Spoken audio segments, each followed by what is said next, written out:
Olá, literapistas! Flávia Castro, Flávia Amâncio, Olá. André. Oi. Hoje estamos aqui com vocês para termos uma conversa com o André Balbo sobre o livro dele, Sem os Dentes da Frente. E então eu vou passar a apresentar o André. Ele nasceu em São Paulo em 1991, é editor da Cachalote, contista e tradutor. Publicou Sem os Dentes da Frente pela Aboio em 2023 e traduz, entre outros, o escritor italiano Alberto Moravia. O Balbo é um jovem escritor que nós admiramos bastante, já gostamos muito do teu livro anterior, que está aqui, e agora queremos saber de ti. Antes, deixa-me só explicar-te aqui um bocadinho, contextualizar-te a ti e a quem nos está a ouvir sobre o que é o Literapistas. E explicar-te que, no fundo, a nossa intenção, o nosso foco é o leitor, portanto, é a leitura. Então vamos começar justamente, por te agradecer por estares aqui connosco hoje e por te perguntar como é que é um pouco a tua trajetória como leitor. Então queria-te perguntar um livro que te tenha marcado, um clássico e um contemporâneo. Oi, gente, tudo bem? Obrigado pelo convite, Flávia e Raquel. Eu tô um tempo na toca, sem falar muito em público, em entrevista. Já tem, pra falar assim, né, um tempo assim, coisa de anos mesmo, que eu não falo, mas como eu gosto de falar, acho que vai ser um bom rebatismo. Então, obrigado pelo convite, sempre um prazer poder falar sobre o livro, sobre literatura. Então vamos lá, né? E eu concordo, assim, né? O foco é o leitor e eu mesmo escrevendo, eu me vejo muito mais como leitor. Isso já se tornou um lugar comum, mas para mim funciona ainda como verdade absoluta, né? A escrita é só uma etapa que algumas pessoas chegam depois de se entenderem como leitoras. E para mim é bem esse o caso. E aí pensando assim, eu até trouxe aqui para a gente ter visualmente, né, os livros, mas um clássico que me marcou, e aí eu não queria trazer qualquer clássico, né, que seria totalmente aleatório, tem que ser alguma coisa que dialogue um pouquinho com esse meu último livro, ou que não, né, no final das contas indicar um livro e dizer que ele dialoga com o nosso, é só a gente se valer do nome de quem importa de verdade para se dar alguma importância. Então eu trouxe esse livro da Silvina Ocampo, As Convidadas, um livro de contos. Acho que originalmente foi publicado em 1944, 1945, é o segundo traduzido aqui no Brasil, né, pela Lívia de Órsula, sempre bom valorizar os tradutores também, né? Sim. Então eu trouxe esse como um livro clássico, enfim, é um livro que são histórias que envolvem pequenos terrores da vida, para colocar assim numa sentença, né? Geralmente a gente pensa no horror, a gente pensa em situações escabrosas, em coisas assim, entre o transcendental, o sobrenatural, e isso até existe um pouco aqui, mas está assim nas crianças, nos álbuns de fotografia, nas relações familiares entre uma avó e sua neta. Então eu acho que talvez tenha sido assim, uma indicação interessante para fazer, que tem muito a ver comigo, que é tentar ver o que há de horrível, o que há de tenebroso no que é muito pequeno, e não só naquilo que é objetivamente muito assustador.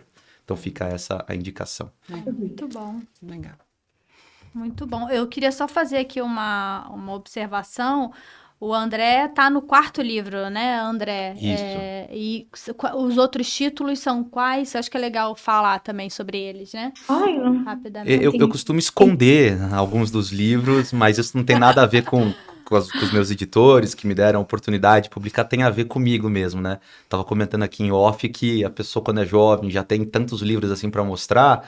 Tem gente que talvez se empolgue e fale assim, nossa, que legal, já publicou tanto, mas a verdade é que agora, principalmente como editor, eu costumo olhar um pouquinho desconfiado, assim, do tipo assim, nossa, você já escreveu tanta coisa que merecia ser lida pelos outros?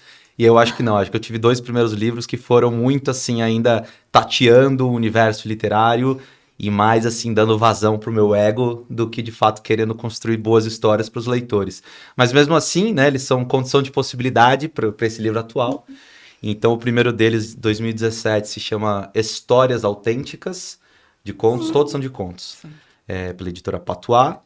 O segundo se chama Eu Queria Que Este Livro Tivesse Orelhas, de contos, pela editora 8 e meia.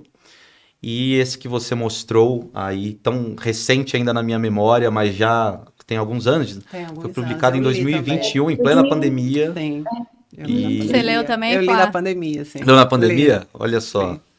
Pois é, e assim, Eu acho que eu mandei pro meu antigo editor em 2019. Então, assim, tem né, esse lapso. A gente publica o livro e as pessoas, no fundo, querem entender que aquilo ali representa você como artista de alguma forma. E geralmente o artista tá assim, putz, mas isso aí já tem tantos anos, demorou para sair publicado, eu já tô em outra agora. Mas é um livro que eu ainda tenho muito carinho e eu acho que eu andei dando uma folheada, né, no livro Agora Posso Acreditar em Unicórnios, editora Reformatório. E por mais que eu tente renegar, eu acho que ele já tem muito do Balbo que aparece agora no Sem os Dentes da Frente. Ah, Tá. que ótimo, muito bom.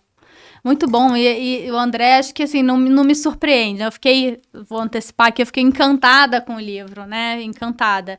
E a gente vai conduzir bem a conversa, a gente conseguir transparecer a nossa empolgação com esse livro seu, enfim, mas só uma interrupção, desculpa. Não, super, super importante essa interrupção. Outra pergunta que a gente te queria fazer é que com que personagem tomarias um café e porquê? É verdade, com qual personagem eu tomaria um café?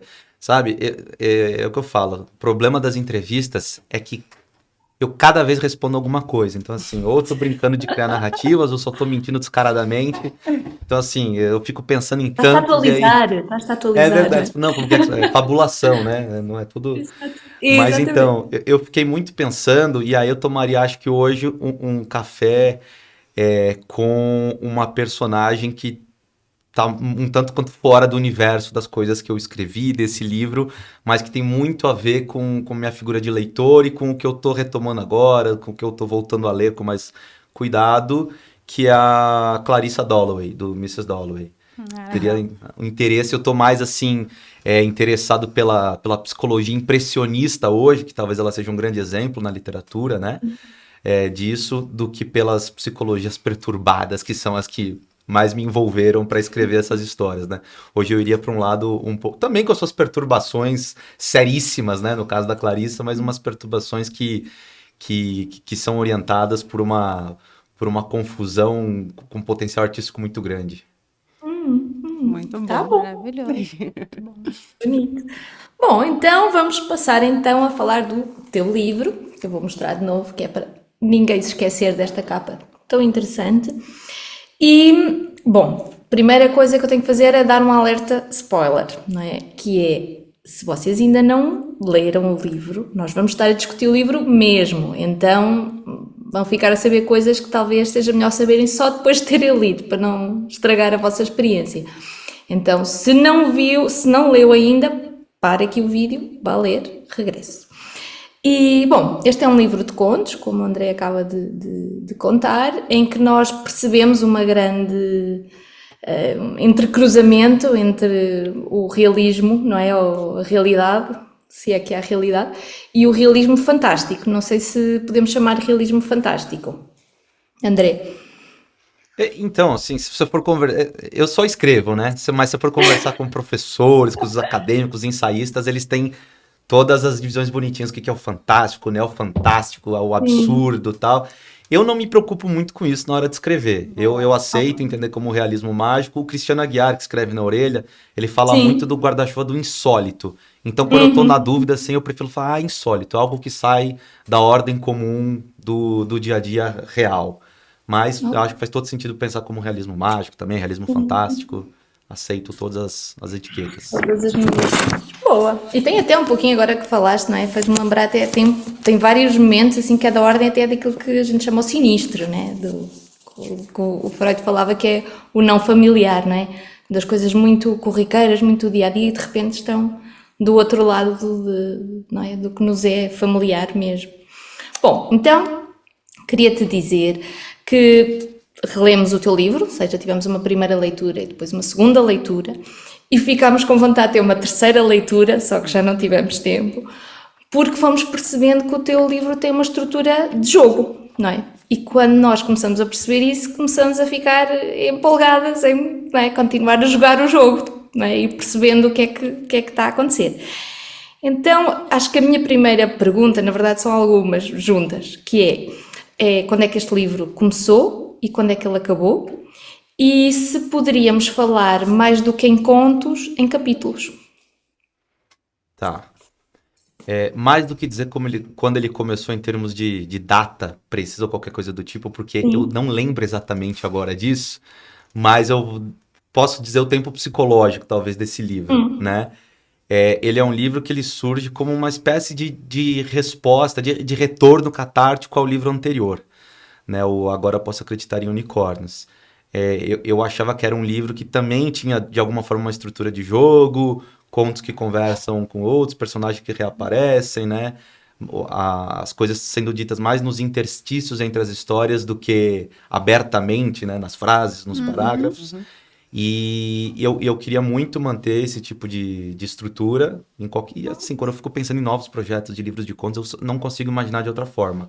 Tem que ser o meu pequeno universo ali em que eu faço as histórias sempre se comunicarem. Mas enfim, e eu voltei àquele livro, só que eu sentia que talvez fosse um livro que tivesse, olha só, para misturar sem querer, querendo agora a minha resposta anterior, que ele tivesse contos um pouco mais impressionistas também, do ponto de vista de um trabalho de linguagem um pouco mais exacerbado, né? Um livro que talvez se perdesse também em alguns momentos mais em escolhas semânticas do que no desenrolar de algumas histórias, muito apaixonado pelas atmosferas e pouco pelo encadeamento de eventos, o que talvez seja o que eu vá continuar fazendo daqui para frente, mas eu queria de alguma forma dialogar de forma...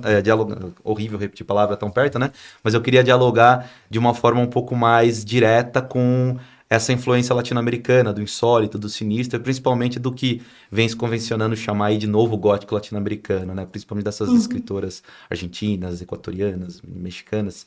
E aí surge um pouco como essa resposta de assim, eu tenho que pegar o que tem de latino-americano nesse livro anterior e tenho que ver se isso me conduz para um lugar efetivamente latino-americano e que não seja só uma pitada dispersa. Então, no final das contas, por isso que eu falei a importância da figura do leitor. Foi mais tentando entender as minhas leituras, né, e fechando elas e levando elas para algum lugar como escrita. Então, psicologicamente surge daí o livro, e aí realmente que ano que eu comecei, eu não tenho a menor ideia agora. Mas ele foi publicado em novembro do ano passado, considerando que deve ter demorado um aninho aí, talvez 2021, 2022 eu tenha começado já, é provável. Conseguiste fazer isto num ano? Uau, gente. Mostrou a grossura do livro? Ele é bem magrinho, né? Não, mas não se enganem pessoas com a grossura Exato. do... Não se enganem pessoas, é melhor, é isso aí. Lemos 2 vezes, como você disse, queremos uma terceira para ver se a gente conseguiu absorver tudo, né? Não, lemos 2 vezes, as 3, Sim. e quando a gente começou a conversar para, né, repassar aqui mais ou menos um As roteiro perguntas, de entrevista, nós demoramos quanto tempo? 2 Bem, horas. gente, Sei lá, muito. mais horas, né? Bem mais do que a média, né? Mas, enfim, ó, até foi ótimo você ter falado dessa tradição literária latino-americana, se vê esses sincronismos da literatura, né, Raquel? Porque a gente vai entrando na próxima pergunta, né? A gente vê aqui o livro atravessado por essas influências, seja na epígrafe, seja nesses ambientes construídos, nessas ambientações, né? E aí tô entrando como leitora, porque como leitor você pode tudo, né? As associações estão na mão do leitor. Mas a gente vê aqui a Valéria Luzelli, a gente vê a Selva Almada citada, tem o Garcia Marques com 100 anos de solidão, a gente passa aqui em algum trecho que a gente fala dele, a gente tem o Cortázar, e eu até trouxe aqui, porque eu estava terminando essa leitura aqui do Pedro Páramo, ao mesmo tempo em que eu estava te lendo, né? Então, tem aqui o Desterro, uma certa semelhança com o Comala, que é esse lugar onde se dá a história. E eu fiquei pensando, André, queria te ouvir, essa não sei se eu posso chamar de tradição, enfim, latino-americana e essas histórias de realismo fantástico, insólito, chamemos como quisermos, mas assim, por que essas coisas, por que você acha que essas coisas caem tão bem? Ou seja, por que sem querer muito falar de gênero, mas por que flui tão bem? Por que fluem tão bem essas histórias por aqui? Por aqui, isso é no Brasil América ou no livro? Latina. Na América Latina como um todo, não. Sim. Eu já estava antecipando uma provocação que eu costumo fazer depois. Mas então, primeiro que eu fiquei muito feliz que você falou de Comala, porque é uma referência que não aparece de forma alguma assim no livro, mas me foi uma referência muito grande na composição desse ambiente mais árido, uma secura, e também na linguagem, né? Uma Super. linguagem um pouco mais seca, como eu disse, diferente da linguagem mais errática, impressionista que eu utilizei no livro anterior.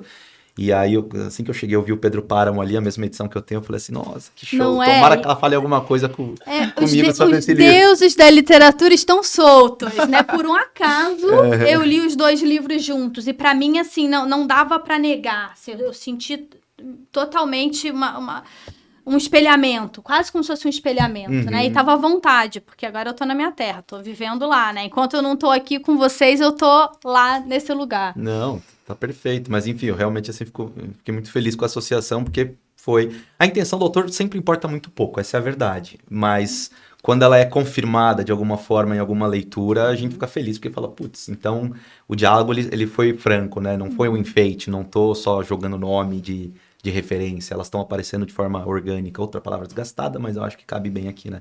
Cabe. Mas então, por que flui tão bem? Olha, não sei, eu já indo talvez para o lado mais provocativo que eu tenho nesse tema, é uma grande inquietação minha como leitor tentar entender por que eu me dou tão bem com literatura latino-americana e por que, e eu também me pergunto isso, por que o Brasil, e aí é uma opinião minha, se dá tão mal com a literatura latino-americana, quando eu digo latino-americana, nesse caso, a hispano-americana, né? Eu sinto que o autor brasileiro, isso não é um juízo de valor exatamente, é só uma questão de filiação em tradições. Sinto que o autor brasileiro, ele não está dialogando com a sua realidade histórica no sentido do entrecruzamento entre história e literatura.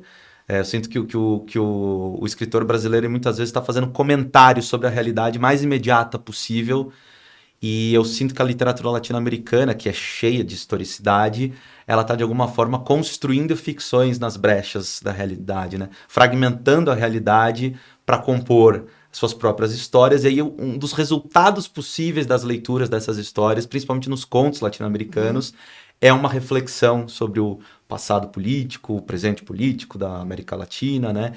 Já que falando de 100 anos de solidão, a questão de se a gente vive numa eterna ampulheta em que a história latino-americana se repete em direção, né, a um fado tenebroso.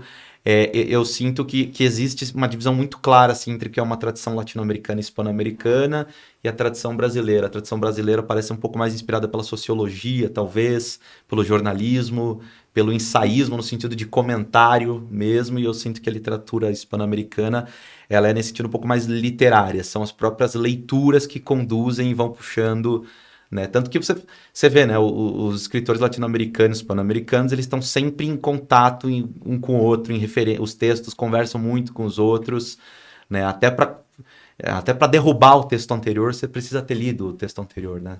Não estou dizendo que a gente precisa ficar super se apegando aos escritores passados, mas mesmo para dizer que você discorda e que quer propor novas coisas, não faz mal você ter lido para ver o que você quer. O que você quer mudar, né? Posso até ter me perdido um pouco aqui já na resposta, né? Não, tá indo bem. Mas se você se perder, nós estamos no caminho certo. Se a Aí gente volta se ao perder, pincel a gente impressionista tá de certo. novo e a gente vai para onde ele levar, né? Mas enfim, e aí pro tipo de história que me interessa contar, que são histórias que falam mais justamente assim, pelo menos é como eu tento, né? Tem muitos temas históricos e políticos, né, nesse texto que eu tento não colocar eles como foco. Me interessa a história daqueles personagens, né? E aí eu acho que tem algo muito interessante na tradição latino-americana e que o terror, principalmente, conseguiu trabalhar isso de uma forma incrível. E o engraçado é que eu já ouvi muita gente falando, até a própria Mariana Enríquez, né, a escritora argentina, que é foi minha grande referência para escrever esse livro, ela fala que quem ajudou essa tradição, geração de novas escritoras latino-americanas a compreender uma nova função do terror foi o Stephen King, né? Que foi a ideia de você não tratar mais os medos da perspectiva apenas do personagem. Então, o medo que ele é só psicológico, né? As situações insólitas como se fosse, né, uma perseguição sobrenatural guiada em cima daquele indivíduo. Mas não, entender que isso é uma forma de você falar das fobias sociais, das fobias coletivas que são atravessadas por história, né, por personagens históricos, por Estado, muitas vezes, né? Os argentinos colocam sempre a história do Estado muito nos seus textos. E eu acho que a literatura latino-americana faz isso muito bem, que é conseguir mostrar os limites entre o indivíduo, o coletivo e, enfim, como é algo que me interessa, também fazia muito sentido da minha parte buscar influência nos autores latino-americanos, já que, como eu disse, os autores brasileiros eu acho que eles são talvez um pouco mais psicológicos e sociológicos e menos sociais nesse outro sentido que eu falei. Muito bom. Bacana. Bom, pegando o gancho aqui das fobias sociais também, né? Uma coisa que ficou muito latente para mim na minha leitura foi o aparecimento do antropoceno nos seus textos, né? Você mescla muito o humano e a natureza, né? Tem contos seus que chovem lagartixas mortas, tem contos seus que tem o próprio Deus e o humano juntos, né? Com o Apolo sendo esse Deus e também sendo uma figura humana, um artista.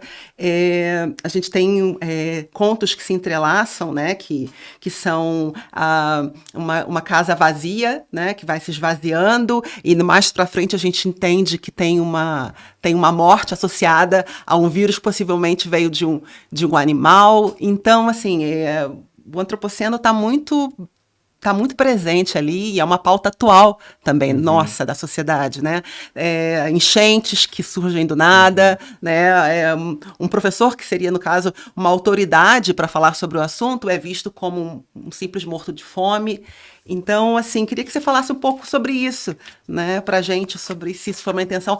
Tem um conto em particular que também me chamou bastante atenção, é quando um pai lê um suposto livro de um filho, e ali ele vê uma introdução, né, um livro que está começando e que está focando nos mortos, né, em lápides, e ele tem um momento catártico ali, ele se revolta, como se ele estivesse se revoltando com esses livros que falam sobre os mortos e não sobre os vivos, né, sobre pessoas vivas, sobre pessoas querendo estar aqui, né, enfim, fala um pouco pra gente sobre isso. Demais, demais. Adorei a sua leitura também.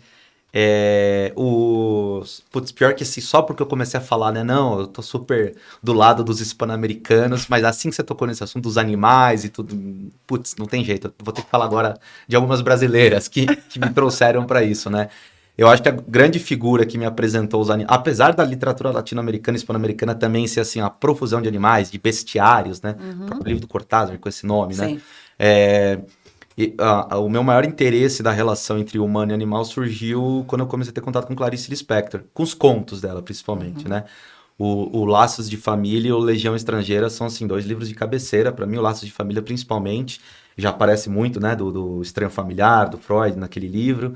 Né? Aquilo que te assusta, mas te atrai também. Acho que tem muito disso no livro, né? E aí eu tava, nossa, conversando com um amigo esses dias sobre outro assunto, mas conversa vai, conversa vem. E eu acho que eu cheguei ao lugar que me explica para mim mesmo, assim, esse meu interesse com os animais, primeiro, antes de falar dos outros antagônicos do ser humano, né? Mas na maior parte dos livros, quando aparece o animal, ele aparece como um objeto, né? No sentido mais filosófico, assim, da coisa mesmo, né? Existe uma relação de sujeito-objeto, sujeito que descreve aquele outro que quase que não existe por si mesmo, existe pelo discurso, pela percepção do outro, né? E você sente aquilo de fato como algo estático, imóvel. Mas no Laços de Família é um livro que aparece alguns animais, o búfalo, então contou o búfalo, inclusive, é o que putz, até inspirou um dos contos do livro, né? Agora que eu me toquei. Sim. Mas você tem a sensação de que quanto mais você olha para o animal, mais é ele que está te olhando de volta. E quase que você acaba trocando de polo. Ele se torna um sujeito e você se torna o objeto. Tem até alguma coisa de jogo que chega a ser até um pouco maldoso em algum momento, porque você está animalizando o próprio animal e aí você se percebe sendo olhado quase que por câmeras que saem de um livro, mas dizendo, é você na verdade que tem todas essas animalidades aí dentro de você, né? Então me interessa muito esse jogo tentar entender os pontos de contato, de afastamento também entre o homem e o animal, e aí eu acho que eu extrapolei um pouco para isso, por isso que eu tô gostando de tentar usar esse termo, os antagônicos do ser humano. Eu roubei de alguém, provavelmente, não teria criatividade para pensar nessa expressão, mas tentar entender assim, mesmo dentro dos humanos, que outros humanos não são vistos como, né, em sua humanidade, e que outros seres, né, sim, tá super em voga, né, pensar em temas ambientais e tudo mais. Eu não sou um grande leitor desses temas, seja na ficção ou na não ficção, mas as catástrofes, como você falou, enchentes, chuvas, etc., elas estão aparecendo na literatura desde sempre, né? E e aí você falou sobre morte também, né? De novo, citando o Christian Aguiar, que escreveu a Orelha, ele falou assim, a ideia que une os contos é a ideia de ausência, né? E eu super concordei, não foi algo que eu fiz, claro que eu tive intenção disso, mas eu não teria colocado nessa palavra tão simples, porque, enfim, a gente precisa dos leitores justamente para dizerem as obviedades, às vezes, pra gente, né? Mas eu pensava muito como um livro também de morte, de mortes no geral, mortes físicas, materiais, mas também mortes metafísicas, se dá para dizer, né? Então, eu gostei do que você falou, né, um certo incômodo com os livros que talvez falem de mortes e não dos vivos. Não é algo que eu tenho particularmente, mas me parece que o personagem desse conto, sim. Tem mesmo, mas enfim, eu acho que... É engraçado, a figura do animal me faz pensar na figura da morte também. Não sei se é a morte da própria humanidade, se é a morte que a gente provoca esses animais. Eu tenho um histórico de escrever histórias... Nesse livro acho que não aparece, né? Mas no livro passado de seres humanos matando animais, isso costuma acontecer um pouco também. Não tem nenhum sadismo, só é um tema mesmo. Mas enfim, e desculpa, porque eu falei que ia falar das brasileiras, eu falei só da Clarice, outra autora que eu sempre gosto de falar nessas horas é a Lígia, que foi outra, Lígia Fagundes Telles, que colocou os animais também como protagonistas de histórias e que você também tem a sensação de que eles não são uma composição do ambiente apenas, eles são sujeitos que estão em interação com a gente na leitura e te olham de volta, te fazendo reconhecer alguma coisa de horrível em si mesmo, ou de humano também, quem sabe. Ótimo, ótimo. Então, assim, minha próxima pergunta, então, é um conto que você traz tanto o animal, no caso que, enfim, podemos chamar de animal, mas é um dragão, né? E um dragão chamado Renato, ou seja, um dragão que se comporta como humano, que tem um nome humano, mas você também traz um deus que também é humano, né? Então, assim, essa busca sua, né, de trazer tanto o fantástico quanto a natureza e sobretudo a mitologia, né? Afinal de contas, a gente, né, não tem como passar direto por Apolo sem imaginar Apolo e todos os seus poderes, né? Então, trazendo novamente a questão do antropoceno, né, que fala sobre o poder do humano sobre a natureza, fala um pouco pra gente, então, se essa falsa ideia da crença do humano, né, desse humano Deus, humano sobre a natureza, esses plenos poderes, como é que você vê isso, assim, esses personagens com toda essa cobertura, né, de ser animal e de ser Deus. Você trouxe isso para chamar a atenção para esse controle e para esse risco de nos acharmos acima da natureza? Lindo, sim, super, é algo que me interessa muito. Primeiro, assim, só para falar, a parte dos mitos, você vai ver a história da literatura, se confunde um pouco com a história da mitologia também, e da filosofia, as primeiras explicações, as primeiras indagações do ser humano surgem na forma, talvez seja meio ocidental a minha visão, mas surgem na forma das cosmogonias, né?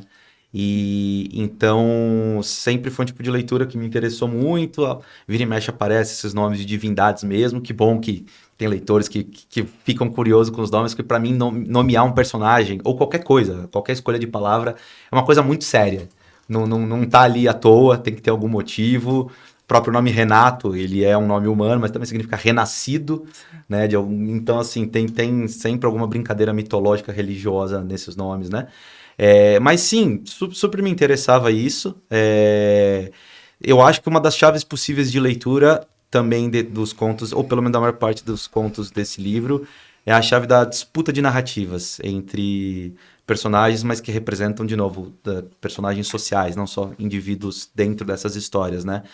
E aí me parece que a narrativa civilizatória é a que venceu, seja na nossa realidade, seja na maior parte das histórias, né? E me interessava ver o que está por trás, como que sustenta o discurso civilizatório, e como que os personagens se comportam diante disso. Então, nesse conto, só para falar rapidinho, né? E isso é apresentado, e isso é o que alguns chamam de neofantástico, né? O insólito aparece de forma naturalizada, não é um grande evento ter dragões que andam pela cidade, é uma cidade que não é nomeada, mas uma pequena cidade de interior, tem o coreto, tem o pipoqueiro, o sorveteiro, etc. E ele é o único dragão que sobreviveu de uma epidemia que afetou a todos, que todos morreram, e ele tinha sido proibido de cuspir fogo em público. né? Então, sim, talvez a imagem mais evidente que a gente tenha dos dragões, né? Das Sim. histórias de fantasia, o dragão cospe fogo. E é isso, ele foi proibido de alguma forma de poder expressar o mínimo de sua existência, né? E ele vai se adequando a essa humanidade, e aí chega esse personagem, que é o Apolo, um pouco ligado a uma certa racionalidade, a uma certa organização de mundo, portanto a um certo discurso, né? Sim. Ele talvez encarne um pouco a própria ideia de norma, e a norma, ela se... Olha, tô viajando aqui, hein? Não, Mas a com norma... as pessoas certas, Muito bom. tá? Com as pessoas certas. Mas a norma, ela também, ela é norma, mas ela tem um discurso que se sustenta a si mesma e que oferece as próprias brechas para si, para dizer quando que ela pode deixar de ser norma e ser pura vontade de quem detém o poder sobre ela, né? Então surge esse artista Apolo no conto, que ele é um pirotécnico, né? Sim. E aí ele cospe fogo e se torna logo querido pelas pessoas, e o dragão se torna até um pouco deprimido diante daquela situação. Então, para mim é isso. É claro, é a história de um dragão que fala e ajuda os idosos a abrir a garrafinha de água no parque, sim. anda de skate com os garotos, e um artista de rua que tá lá, mas no fundo eu acho que sim, eu tô tentando falar um pouco disso, assim, da disputa entre, vamos dizer assim, essa ideia de civilização e aquilo que é colocado como barbárie. É uma Sim. chave tradicional também, mas, enfim, talvez colocar ela na forma de dragões. Eu ia falar, talvez essa seja a grande criatividade. Não é, porque eu roubei essa ideia do Murilo Rubião, contista mineiro, que tem um conto chamado Os Dragões. Então, assim, nada que eu faço é meu, tá? Corta essa parte, por favor. Não, mas isso é muito bom. E também, novamente, na chave do Antropoceno, nesse conto, fala sobre as queimadas, né? Porque ele é responsável, os dragões são responsáveis pelas queimadas. Exato. Eu falei, nossa, aí, enfim, fiquei enlouquecida com seus contos, adorei todos eles. Porque aí fui fazendo os links, porque ele, de fato, alguns conversam uns com os outros, e aí um dos poderes, digamos assim, de Apolo é a morte súbita, né? E logo no conto seguinte, a gente enxerga a morte súbita daquela filha por conta do vírus que possivelmente pode ser do búfalo. Então, e tá escrito a palavra, né? Morte súbita aparece acho que umas 3 vezes no conto. Então, assim, foi muito bom catar todas essas referências. Mas vamos lá. Então, aqui, agora, para sair um pouco... Flávia, vou-te só interromper para dizer uma coisa, que eu fui atrás também aqui de catar algumas coisas, porque eu achei, e tu falaste na Clarice, e eu fui notando que muitos contos terminam e começam quase com as mesmas palavras, né? E este é um deles, né? A última frase é: pôde jurar que os olhos do motorista mudaram de cor. Vira para: Bárbara desviou os olhos da jaula. Então isto é uma coisa bem da Clarice, né? Este tipo de sequenciação de continuas no mesmo universo de alguma outra maneira, continua a haver ali alguma coisa que fica contigo, né? Então tu já entras num universo mais visual também, né? Sim. Nossa, sim, só para comentar, ela faz isso, né, na Paixão, segundo o GH, que termina, Sim. né, o final do capítulo se torna letra por letra, né, palavra por palavra, o começo do outro. Mas super também, né, e o Laço de Família, não à toa, muitos críticos falaram isso, que pode ser ali também como uma experiência ocular. Se for ver, seja quantas vezes aparecem as palavras olho, olhos, vista nos contos do Laços de Família. E é sempre isso, sempre a ideia de uma observação, né? Sempre você olhando para alguma coisa muito estranha. E super, eu juro por Deus, tô emocionado até com as leituras que vocês estão fazendo, porque estão indo assim no fundo, cavocando algumas coisas que eu tô assim, nossa, super tem a ver. É uma ideia de experiência visual também. Acho que essa é a importância também do livro de contos, não um livro só com contos. Eu bato muito nessa tecla. São histórias que tem que indicar algum amarramento, e às vezes esse amarramento aparece assim, nessas brincadeiras de o final se projetar sobre o próximo começo, né? Muito bom. No conto Bruxismo, né, você menciona a falta de dente, a relação entre a falta de dente e o autoritarismo. E então eu queria te perguntar se são as violências da vida que nos faz perder os dentes e que também, por conta disso, nos emudece. Uau! Muito bom. Profundo. Para dar uma resposta à altura, eu precisaria de uns 3 minutos em silêncio agora. Mas vamos lá de improviso. Eu confesso que quando eu fiz isso, eu fiz em parte um pouco como brincadeira, porque essa parte que você cita, o personagem no caso lá é o marido da personagem principal lá, ele tem os seus delírios artísticos do cinema, ele quer fazer um curta-metragem baseado num conto, ele tem muitas teses, é muito verborrágico, talvez eu tenha feito projeção um pouco nele, né? Agora que eu parei pra pensar. Mas, enfim, e aí, de alguma forma, foi uma brincadeira, porque parece que existe também esse discurso de, né, a pessoa se apresenta meio como genial, e aí faz umas pontes de um lugar pro outro, e você fala, mas qual que é a relação disso, né? Essa relação fica meio incerta. Foi um pouco uma brincadeira, mas aí, enquanto eu ia escrevendo, eu fui percebendo que eu via, sim, realmente brechas para achar alguma relação entre dentes e autoritarismo, né? E aí tem muitas imagens, né? Eu sou um cara que depende muito de imagem. Eu queria depender um pouco menos, assim. Mas eu dependo muito de imagem. E uma das imagens que me vinha em relação ao dente é o dente quebrado. Talvez assim, a polissemia dessa imagem. Porque o dente quebrado pode ser, né? Ou a criança que perdeu o dente, está numa fase de crescimento mesmo. Mas alguém que tomou um soco, tem outro conto que alguém, né, apanha no rosto. Então fala muito de ausências, isso tem um pouco a ver com pensando em torturas, né?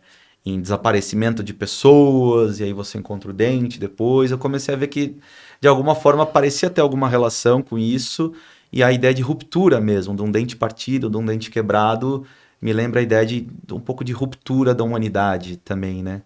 Onde que se perde alguma coisa. E mesmo o dente, quando ele cai de forma natural para a criança, né? Você sangra, você fica com aquela carne exposta, né? E aí eu comecei a pensar assim, não, me parece realmente que existe alguma relação, e aí eu não vou conseguir traduzir exatamente em palavras, por isso que eu precisei escrever sobre isso. Ou seja, traduzir em palavras. Olha só como a gente se engana a si mesmo, né? Mas eu não conseguiria colocar de forma organizada e racional agora como um argumento, mas dentro da história eu acho que... Mas aí também deixa um pouco para o leitor, assim, eu apresento essa possibilidade de relação, e aí é uma relação que talvez valha a pena ser pensada, isso, claro, é como eu leria, não só se fechada nesse conto, né? É tentar ver nos outros contos o que há de autoritarismo e o que há de dente e de ausência, de ruptura. Acho que um pouco por aí. Legal. Não, e tem, né? Porque neste do bruxismo, uma das personagens é a menina da casa de bonecas, Catherine né? A Catherine. Mansfield, né? Lamparina, Então, acho que não é, a gente é tem uma aí das a da casa menção que eu achei da casa de interessante bonecas. lembrar disso. Quando você comentou que você estava passando numa fase de leitura desse insólito, desse realismo fantástico, chamar assim, para os que não conhecem o termo insólito, para esse ambiente mais psicológico, né? Para esse ambiente. Então tá ali também, tá aqui também, né? Tá no livro também. É interessante como essas coisas estão já entrelaçadas aqui, elas já estão para fora de você, né? Era isso, Raquel? Eu te interrompi aí, você ia falar. Era, mas também talvez aí consigas fazer uma ponte com outro tipo de autoritarismo, não é? Que eu acho que atravessa todo o livro, que é também o religioso, não é? Porque aparece muito a figura aqui das freiras, os padres, não é? Há toda uma conversa assim, e mesmo quando isso não está expresso, há uma reflexão sobre a religião, não é? Então, o facto da Catherine aparecer neste livro, eu acho que também conversa com o autoritarismo que ela pode, de alguma outra forma, viver sendo órfã, não é? Um orfanato com freiras. Super, super, né? Se você for olhar um orfanato, mesmo até um convento, são ambientes totais, né? No sentido de são cerrados, eles têm suas regras, têm suas normas, têm um discurso imposto, que é necessário em certa medida em termos de coesão e de manter a vida com o mínimo de organização ali dentro, mas que nessa situação, pelo menos que me interessou pensar, um orfanato de meninas muito, muito pequenas, tem efeitos talvez que estejam no subterrâneo acontecendo e a gente não se dê conta. Eu até, se eu não me engano, porque eu realmente precisaria lembrar com calma, eu coloco isso numa imagem dizendo que tem parreiras muito bonitas lá, as árvores, enfim, estão super bonitas lá no orfanato, mas que ali está escondido também que tem uma pequena infestação de formigas que tem aquelas cochonilhas de parasitas que destroem essas árvores depois. Então, enfim, eu lembrei dessa imagem agora, mas para dizer que sim, a figura da religião como partícipe, talvez, desse processo de construção de autoritarismo. E aí, quando eu falo religião, eu falo da forma mais genérica mesmo possível, não tem nada a ver com Claro. nenhum tipo de religião específica. Mas tem um tempo, assim, que eu gosto desses ambientes, desses personagens, orfanato, igreja, padres. Tô numa fase de freiras agora, Não sei o que isso significa exatamente, mas tinha muito interesse também, assim, putz, eu sei um pouco de onde vem também as coisas de orfanato, tá? Eu sou uma pessoa que nasceu em 1991 assistindo televisão aberta, então assistia a Chiquititas, né? Então, sim, essa imagem não vem da literatura, no primeiro momento, para mim, vem essa ideia de orfanato, eu lembro de assistir Chiquititas e, enfim, era muito interessante nesse sentido, né? Um mundinho muito fechado, assim, em si mesmo, com seus personagens e suas regras e suas dinâmicas, e eu queria pensar, assim, eu acho que mesmo o outro conto, Casa Vazia, ele também funciona como se fosse, não chega a ser uma instituição, mas é um local também que tá completamente fechado, né? A personagem tá lá dentro, ela não consegue sair de lá, ela tá enclausurada. Então, acho que isso também é uma forma de tratar um pouco dessa claustrofobia, que é uma claustrofobia, de novo, que não é só psicológica, é uma claustrofobia social também, né?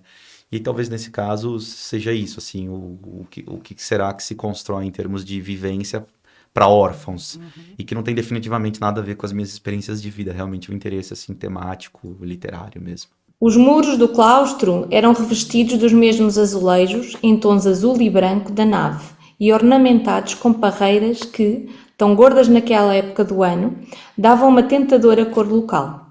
Eram deslumbrantes, ao menos enquanto o trabalho silencioso e subterrâneo das formigas, promovendo a dispersão de cochonilhas, não alcançava seu potencial máximo. Até que a memória tava boa, então, né? Tem algumas palavras, acho que até iguais do que eu tava falando. Ótimo. É isso aí. Gosto muito dessa ideia também, no geral, de a história, que é uma coisa super da contística latino-americana, que a história mais importante não é aquela que se conta na superfície, né? Aquela que está sendo contada de forma subterrânea e a gente faz brincadeiras para tentar deixar o leitor ver esse subterrâneo aparecer em alguns momentos, né? E aí se torna mais uma história sobre como contar a segunda história. Gosto muito dessa dinâmica. E às vezes mais do que a segunda, como é a próxima pergunta que eu farei agora, no embalo dessa observação. Que eu acho que é isso, né? A primeira leitura que eu fiz do seu livro, quando eu cheguei nesse conto, que é o conto Recenseamento, deixa eu ver se eu tô lendo certo isso, eu pirei, porque eu falei, calma, então espera, talvez eu precise ir até o final e voltar e ler tudo para conseguir aproveitar esse um verdadeiro ecossistema, né, de contos, em que uns estão ligados aos outros. Algumas vezes a gente consegue ver nitidamente esses elementos que afloram a superfície e você fala, caramba, é o mesmo personagem, é o mesmo ambiente, ou é algum tema parecido, por identificação do sentimento, da expressão, um gestual, enfim, é por um significado ou outro que você eventualmente precisa pesquisar, mas de fato você começa a ver vou usar uma palavra aqui, inteireza, né, uma coisa, essa unidade se formando como íntegra, e daí acho que a pergunta primeira lá que a Raquel fez foi interessante, ou seja, são contos, mas poderia ser um romance, né, no sentido de estamos todos entregues a eles a partir de agora. E o que eu achei mais interessante que aconteceu na minha leitura, aqui nesse conto Recenseamento, é que você começa com um louco na praça, todos teriam ignorado o louco, gritando no meio da praça, na frente da fonte sem água, onde os passarinhos vinham fazer cocô, mas era dia de São Francisco e a compaixão geral recaía também sobre os mendigos, velhos, putas e aleijados. É o fim dos tempos, ele gritava, as lavouras serão tomadas por pulgões e morreremos de fome. Mas adiante você fala, entre as pessoas prevaleceu o parecer de que não estava exatamente delirando, mas brincando com a realidade. E aí eu acho que tem uma coisa interessante, André, que é a própria natureza, né, desse insólito, desse realismo fantástico, que para mim tem mais a ver, está mais próximo da realidade do que a realidade que a gente consensa chamar realidade. Que há eventos da ordem da lógica, se consegue compreender causa e consequência, mas há um tanto deles, se não a maioria, que você não consegue. E aí, nesse conto, você vem falando isso, né? Entenda-se, Depois da sucessão de uma enchente, a cidade sofria com uma infestação de vespas gigantes asiáticas. E daí eles pensam em formas de resolver isso, porque essas vespas estão, enfim, devorando, acabando com as abelhas. E as abelhas são um agente polinizador. Há um encadeamento entre todos esses eventos e que cientificamente você tenta narrar. Mas vez ou outra, um evento escapa, ele sai. Vieram as lagartixas, só não contavam que, com o aumento exponencial da população, em algum momento incerto e ninguém soube explicar o porquê, as vespas ressurgiram e com elas o problema da polinização. Tem uma série de eventos que estão aqui e que se desgarram completamente dessa lógica que você poderia usar para compreender o evento como um todo. E isso é muito mais próximo da nossa realidade, né? Então, eu fiquei pensando se não parecia, nas profundezas desse conto, uma discussão sobre a própria gênese desse insólito, né? Do insólito, né, como um todo, quanto, sei lá, de novo, já do termo gênero literário, sem querer usar, mas também do próprio livro. O livro, apesar de ser esse ecossistema parrudo, vez ou outra há coisas que nada se relacionam, né? Que a gente não consegue entender causa e consequência, mas que estão ali. Então, eu queria que você comentasse, assim, se você sentiu esse conto dessa maneira, como que foi este conto para você, esse recenseamento? Não, primeiro que, putz, adorei, acho que faz todo sentido o que você falou. Não pensei em tudo isso dessa forma como você falou, mas, de novo, é a melhor experiência que tem para quem escreve é ouvir a leitura do outro.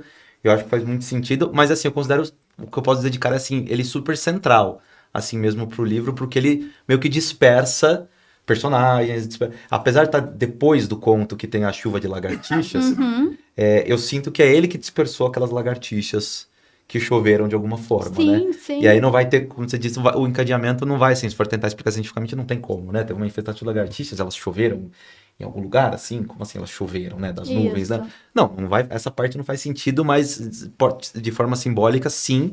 E o recenseamento, né? Que é essa ideia bíblica mesmo, de distribuição, de espalhamento, né? Nas famílias, no caso lá, no Pentateuco, né? Mas aí no livro é muito assim, por aí mesmo, assim, pra mim a ideia tem certos personagens, certas ideias, certas obsessões temáticas, motes que estão nesse conto que eu quero dispersar eles pelo livro. Então isso sim é algo que super me interessou, mas, putz, a potência que isso pode ter numa leitura, tô descobrindo agora, tô adorando, e óbvio que vou incorporar a partir de então e dizer que sim, é isso mesmo, porque eu concordo totalmente com a sua leitura. Tamo aí pra isso, né? Tamo aí pra isso. Mas eu só queria ler, assim, um parágrafo interessante, né? Porque eu acho que é um pouco a síntese disso. E na hora que, sabe, você começa, seu coração acelera, porque você tá lendo, você acha que você entendeu alguma coisa, mas você não entendeu tudo, assim é melhor ainda. Mas vem, aturdidos, os últimos empurraram um transtorno para a seara espiritual. Quando a ciência encontra seu limite, a fé deve recuperar seu lugar. Os sacerdotes, acostumados às explicações cíclicas, entreviram a oportunidade de ocupar o lugar dos cronistas. Para isso, repetindo como suas palavras, a do louco Samuel: é o fim dos tempos. Muito bom.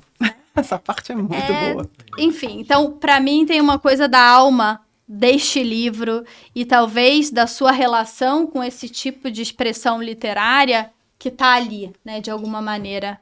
Para mim é muito, muito forte. Eu acho que eu vou terminar de ler o conto, porque vai fazer aqui um bocadinho a ponto com a minha pergunta, né? Vai lá, que é que diz, então, finalmente veio o fogo. Primeiro nas plantações, depois nos carros, nos bancos, nas farmácias, no comércio, nas casas, no hospital, na escola. Morreram todos. Menos os coveiros, que moravam numa cidade vizinha.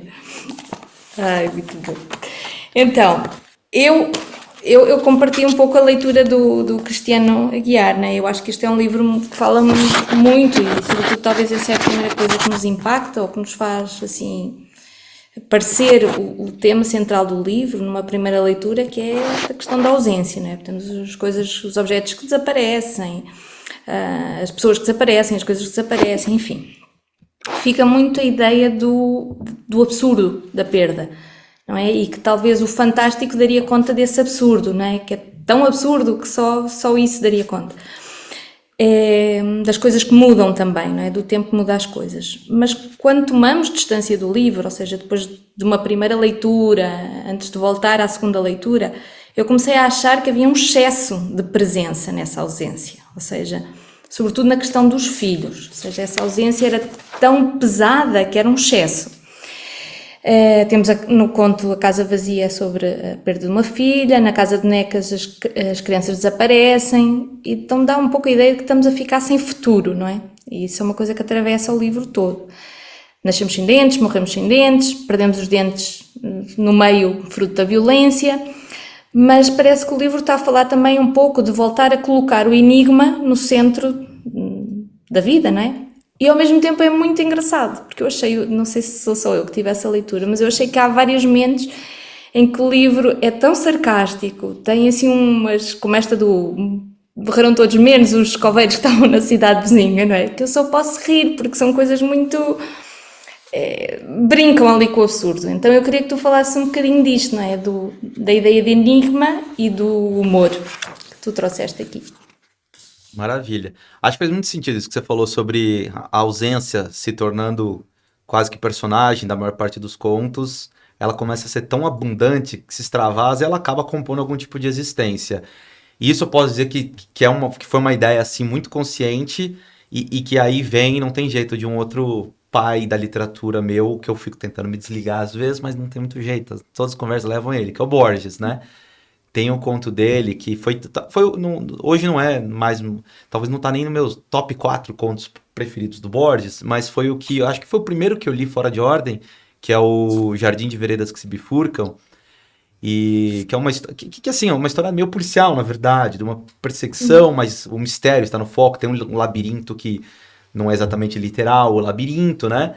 E aí tem uma passagem em que ele diz, e é quase que a voz do próprio Borges falando isso, não do personagem ali, que diz que talvez que recorrer a metáforas, a perífrases muito evidentes, evitar dizer uma palavra, evitar dizer um nome é talvez a forma mais gritante de dizer esse nome que se evita. Então eu gosto muito dessa ideia de assim, não precisar, por exemplo, falar que o desaparecimento de determinado personagem que é mencionado ali num certo contexto foi um desaparecimento que tem a ver com desaparecimentos durante a ditadura militar, por exemplo. Não preciso falar isso porque eu entendo que nesse silêncio isso já está dito. Mas às vezes me interessa, muita gente lê me falando assim, nossa, é muito pessimista, é só morte, tudo, etc. Eu falo assim, cara, mas insistir tanto em falar da morte e dos desaparecimentos, das rupturas, é também tentar falar do que se constrói depois que algo se rompe, né? O dente que cai para crescer o permanente depois, e a vida que se perde, mas a que se constrói a partir daquilo. Então, eu acho que sim, é um livro falando de ausência, mas o excesso dessa ausência aponta, talvez não digo para um otimismo de vida, para uma visão super de a humanidade vai prevalecer, longe disso, mas também para falar da própria existência, sim. E aí, enquanto o humor, né, que você perguntou. Sim. Então, eu digo assim, do que eu escrevo, porque e acho que faz sentido os leitores sempre terem essa curiosidade, né, tentar ver o que se cola da biografia de quem escreveu ao texto. Eu tenho um pouco de horror a isso, confesso, porque também. não me interessa nada. Minha vida, eu falo pra todo mundo, minha vida não tem graça nenhuma pra eu tentar transformar ela por si mesma em matéria literária. É claro que aparece muito na minha forma de ver o mundo, de viver, etc., mas tem que ter uma peneira, um filtro literário, artístico, senão é um diário disfarçado, né? Também corta essa parte. E aí eu não quero arrumar problema, tô numa fase muito tranquila. E aí, não, brincadeiras à parte, mas uma coisa que acho que é uma característica minha de vida, de composição da minha psicologia, ela vai para as coisas que eu escrevo, não tem jeito, para qualquer tipo de texto que eu escreva, que é o humor. Mas aí eu falo isso, eu lembro que eu tive no trabalho alguma interação que alguém falou assim, nunca sei, você tá sempre fazendo piada, você não fala sério. Eu digo assim, não, mas fazer piada é a forma mais séria que eu encontrei de me comportar na vida. Então, assim, tem esse humor, mas a minha ideia, eu acho que isso talvez venha um pouquinho não, um tantão dos personagens palhaços dos shakespearianos, dos famosos bobo da corte, que é aquela figura que parece que tá só para divertir o rei, mas ela, na verdade, tá desocultando as verdades que foram escondidas por um discurso organizador, e é ele que fala até com um manejo de linguagem que conversa mais com o povo que literalmente está no teatro, e que vai rir das piadas do bobo da corte, enquanto talvez os grandes eruditos ilustrados não vão se divertir com aquilo, porque eles estão atrelados já ao discurso dominante, então eles não vão entender. Então, para mim, o humor, ele é mais do que um instrumento para tentar só te tirar o riso. Isso um excelente roteirista consegue fazer de olhos vendados, né? Para escrever uma série, qual que seja. É mais quase como que a lente que eu escolhi, ou que, enfim, calhou de acontecer, de me ocupar as vistas da pessoa mesmo, eu. E quando eu vou escrever, eu não tiro essa lente. Eu preciso da ideia do humor, do que há de mais risível, de piada no mundo e na ficção, para conseguir compor as minhas histórias. E acaba, muitas vezes, indo pro nonsense mesmo, pro negócio realmente, assim, Lewis Carroll, tanto que a Alice, País das Maravilhas, a gente se diverte, nossa, é tudo só absurdo, etc. Mas era uma puta leitura sobre o autoritarismo, sobre o Estado, sobre o absurdo da lei, né? A rainha que grita, cortem as cabeças, faz o julgamento, mas nem ouvimos ainda o acusado, não interessa, já corta a cabeça dele. Te dá risada, mas tem algo de muito sério sendo dito no subterrâneo dessa piada. Então o humor, claro, tem hora que eu tô fazendo só sacanagem mesmo e faço uma piada, mas essa abertura, por exemplo, você lembrou assim, né, que todos morreram, menos os coveiros.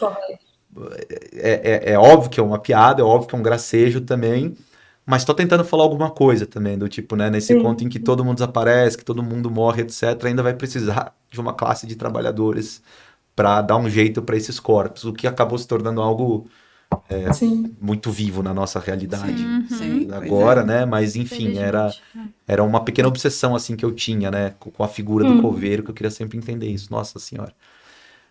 Mas é por aí. Tá bom. Pronto, então agora vamos querer saber o que é que o futuro te reserva. Quais é que são agora os projetos que te andam a ocupar? Que projetos é que tens para o futuro? Como estão as coisas?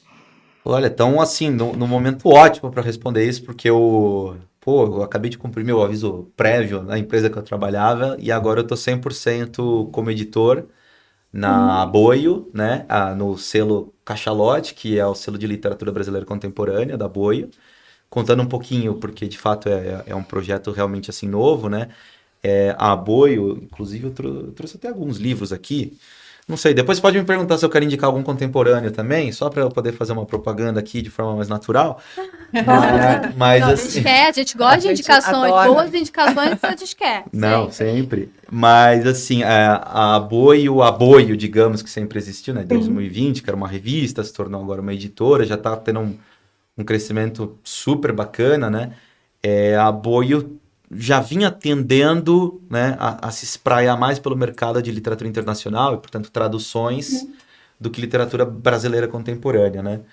Mas sempre nessa escolha fica uma ausência, e nessa ausência a gente percebeu que ainda tinha. E aí, literatura brasileira contemporânea? A gente é ótimo, né? Eu nem estava na editora ainda, mas eu já tinha essa ideia de lançar um selo literário em parceria com a Aboio, mas isso que ia ser uma parceria talvez um pouco mais desorganizada, acabou se tornando realmente parte de um projeto maior, né? A Aboio está até se tratando agora como um grupo editorial, de fato, né? Tem mais ideias pela frente de novos selos, até selo de não ficção, né? Para ensaios de humanidades, temas do antropoceno, né? Um interesse que a gente tem. E aí eu estou cuidando, portanto, da Cachalote, a gente está agora na segunda chamada aberta, vai até a próxima semana, se eu não me engano, mas a gente recebe também a todo tempo, no final das contas. Já estamos com uma porção de pré-vendas no ar, é o primeiro livro já publicado, impresso, na mão dos leitores, e Pois aí, para a gente ver qual é que é. não é o que eu Trouxeste? trouxe. Não é o que eu trouxe, não é o que eu trouxe. Agora que eu me toquei, não devia nem ter falado isso sem ter trazido o livro. Não, pior que não. A gente depois cola aqui a fotinho do livro. não faz mal. Exato. Mas é da Laís Araruna de Aquino, Nós que nos amávamos tanto. É a estreia dela, ela tem 2 livros de poesia já, até então, pelo menos publicamente se chamava de poeta. Agora ela faz a estreia dela no universo dos contos, né? Mas, enfim, então, assim, esse é o meu projeto agora principal, estou cuidando disso, e aí, enquanto a Aboio talvez se dedique um pouco mais à literatura internacional, e esporadicamente na literatura brasileira contemporânea, mas talvez para os projetos mais malucos, mais experimentais, a Cachalote, que vai publicar os autores brasileiros contemporâneos e tentar fazer ainda melhor o que a Aboio já fazia, mas trazendo um pouquinho a experiência da Lavoura, né? Que é a revista Lavoura, que eu fui editor durante muitos anos aí, que é um projeto que mingou, mas a gente está colocando aí um sebastianismo, né? Será que a Lavoura volta em algum momento, né? Ela voltou dessa forma. A gente trouxe... Falando em sebastianismo em Lavoura, tenho que dizer pois que a me Raquel, quebrou o coração é ao fim da parceira de Lavoura. Lavoura das antigas, mim, né? Era uma a segunda casa, né? Pô, fico muito feliz de ouvir isso.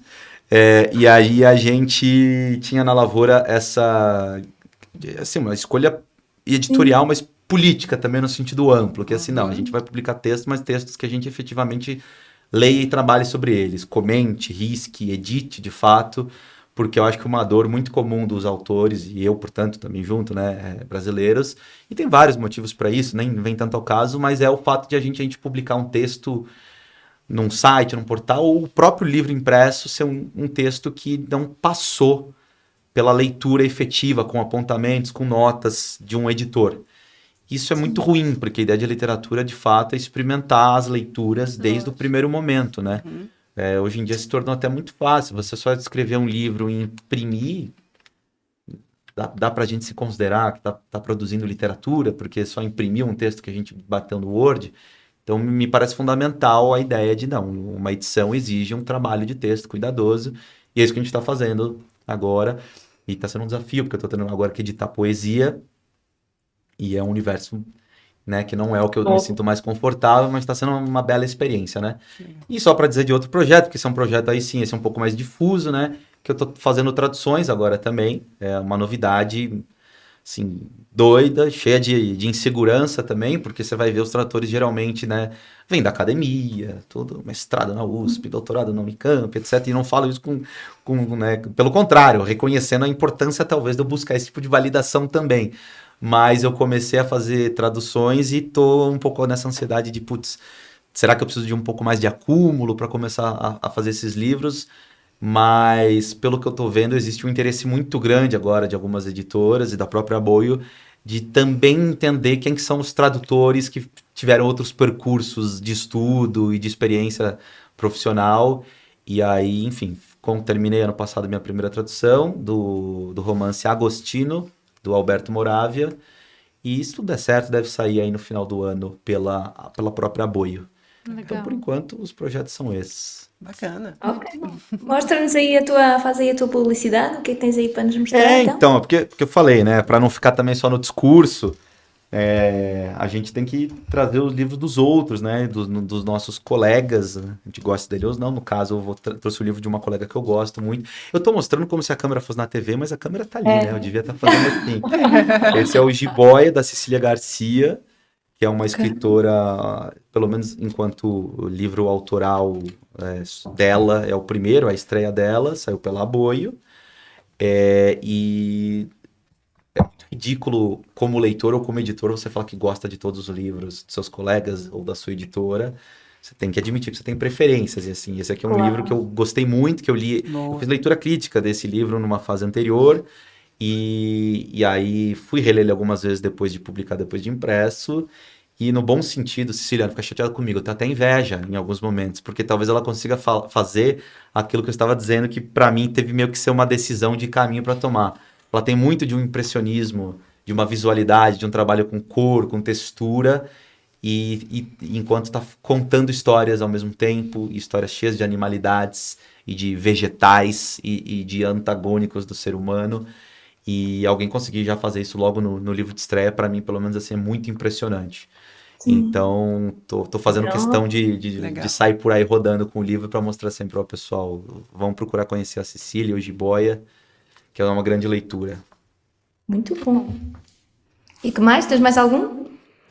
Ou passamos? Não, eu tinha trazido uma porque, assim, caso um outro contemporâneo, mas contemporâneo de gente famosa, né? Da Valéria Luiselli, autora mexicana, que eu uso a epígrafe desse livro aqui, que é a História dos Meus Dentes, que é um livro cheio de humor. É um livro um pouco experimental do ponto de vista da estrutura dele, mas é um livro com muito humor e que os dentes têm uma presença. É sobre um cara que se apresenta como o maior leiloeiro do mundo. Que pra mim é o que eu falei, esse tipo de frase que já te pega de cara, assim, mas ninguém sabe disso porque ele não gosta de se expor muito, então ele é o maior do mundo, mas, né, pô, ele é leiloeiro, tipo, não é o maior jogador de futebol, não é o maior escritor, é o maior leiloeiro. Então já começa assim o livro, eu lembro que a primeira vez foi esse meu interesse, pela frase. Só que aí eu Sim. descobri uma história incrível, assim, e a figura dos dentes, ele quer colocar uma prótese de dentes para ele, da Marilyn Monroe, no caso, né? E é a saga desse cara pelo mundo, fazendo os leilões dele e para comprar dentes postiços. Esse é o grande sonho dele. Muito legal. Fica essa Tu outra tinhas-me indicação. recomendado já esse livro e eu comprei em espanhol até, comprei no original. Então eu estou aqui a pensar que se calhar é o momento de fazer o gancho e já chamar-te para falarmos sobre esse livro. Não sei o que é que vocês acham, Flávio. Acho vai ser ótimo. ótimo. Se ele Adorei. puder vir, a gente vai adorar. Pronto, agora como estás ao vivo, no ar, vais ter que dizer que sim. É difícil. E a gente vai pensar, avançar né? aqui para as... Tá encurralado, Raquel. Você Está encurralado, André aqui. exatamente. Eu aceito todos os Pronto. convites. E agora, para encerrar, vamos-te fazer umas perguntas, assim, já em brincadeira. Um bocadinho aqui do questionário proustiano, só para te ficar a conhecer um pouquinho melhor. Então, Flávia? Ah, sou eu a primeira. Desculpa. Onde e quando você foi mais feliz? Uau! Onde e quando fui mais feliz? Gente do céu! Pergunta de livro, de autores. Socorro! Essas são as prustianas da Raquel, São as né? prustianas. Agora não é Mas mais só essas eram sua, né? minhas? Agora é de todo Eu mundo, tinha né? outras, eu tinha tipo, vá, Ah, não. qual é o teu pássaro favorito? Essas eram as que eu tinha assim Não, selecionadas. tô pegando Não, diferentes, não, cada um grupo Terça-feira da semana passada na Ria Livraria. Ó, Boa. gostei. Pronto. Boa. Que horas? 6h30. Muito bom. Então conta pra gente agora aonde você gostaria de viver. Putz, vou ter que ser básico agora no meu universo, mas eu tô com uma vontade de Buenos Aires incrível. Tive lá uma vez, fiz poucas coisas, porque lá uma das coisas gostosas que eu descobri é isso, eu não preciso sair conhecendo tudo, até porque qualquer 10 metros que você anda, você tromba numa praça, você tromba em monumentos, num sebo incrível, com primeiras edições e pessoas maravilhosas, mas eu acho que eu gostaria de passar, assim, Um tempo por lá. uma temporadinha, pode ser de um mês só, assim, gostaria de Buenos Bacana. Aires. E qual consideras ser a tua maior conquista? Maior conquista?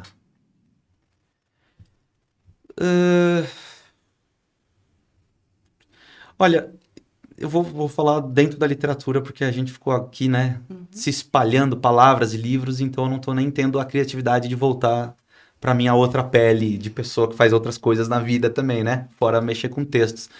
Mas eu acho, e assim, eu acho que uma das coisas mais legais que eu senti quando eu fazia a revista Lavoura, que foi descobrir autores. Não necessariamente sabendo que eu estava fazendo aquilo, porque não estava na maior parte das vezes, mas publicando autores pela primeira vez que chegaram em pessoas, em editores, que aí se interessaram, foram atrás, e autores que conseguiram publicar seu primeiro livro, depois por conta de um texto que foi publicado, no final das contas, num blog da Lavoura na internet. Eu acho que isso é uma coisa muito legal, assim, para quem, pelo menos, decidiu levar a sério trabalhar com os textos dos outros.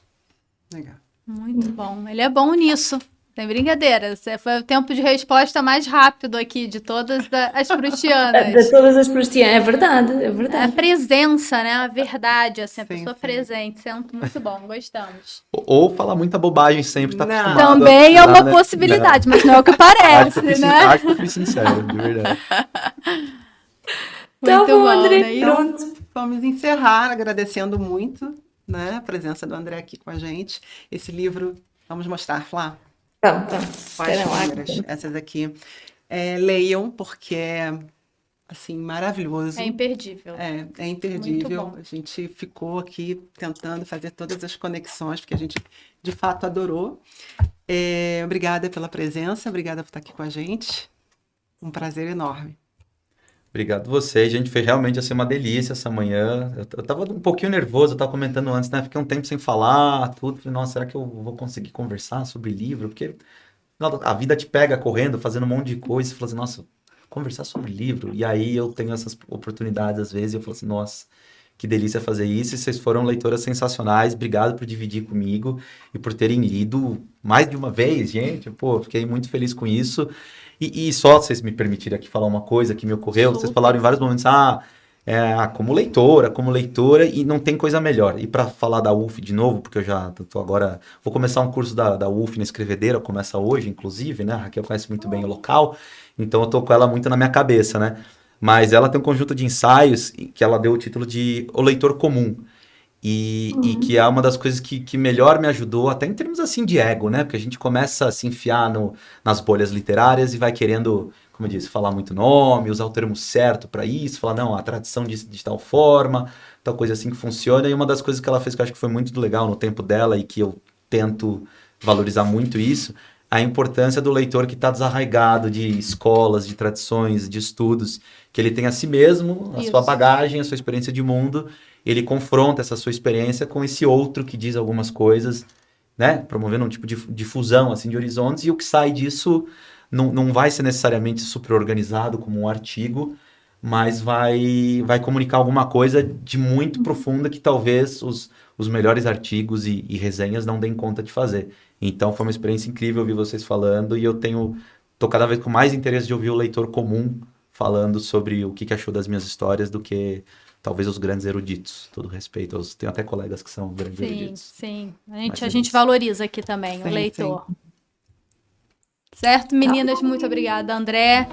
E é isso.